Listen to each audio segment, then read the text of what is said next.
So, guys, here are some things that they haven't said about the whole Cbex thing. Now, there are two types of losses. Let's not confuse it. There are two different category of people that lost money in Cbex. One is real, and one is just imagined losses. Now, the real one are people like latecomers who just came in and now Cbex is gone. They've not made profit from their money. They've not cashed out nothing, and their money is gone. Now, the second type, these are people who they've been in Cbex for some months. They've cashed out their capital, so they now had money from the profit. They've even cashed out some profits in some instances.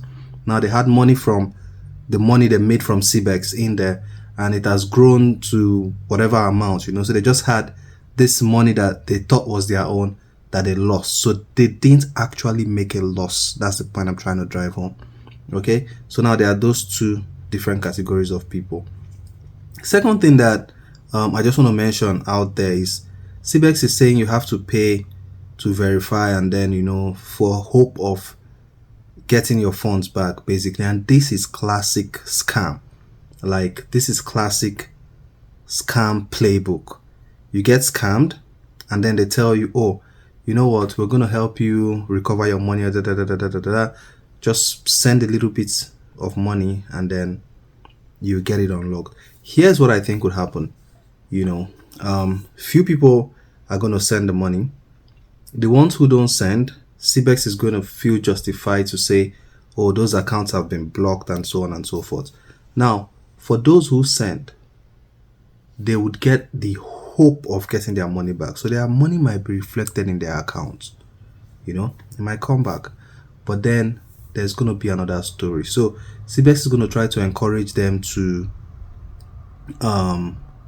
leave the money for longer, which is classic scam playbook. They're going to tell you, the money is growing, you've added more bonus and so on and so forth, complete the trade cycle and this and that and that. And then some of them would buy into that, right? Now, there are some that would want to withdraw. What I think Cbex would do is there's going to be some limit on the withdrawal, or there's going to be, a high percentage and all that kind of thing, just to discourage people. But I think that some people will actually withdraw, because at the end of the day, again, this is just thoughts, right? It depends on what Cbex actually wants to do. Nobody knows their mind. But if they intend to run the scam again, another full cycle, if they think there is hope or chances of them doing it, then they might want to pay out some people, just so there's some noise that, oh, people are, paying and this and this and that and so on and so forth. And then those who stay back, trading their funds and all those things, would have hope to wait for longer.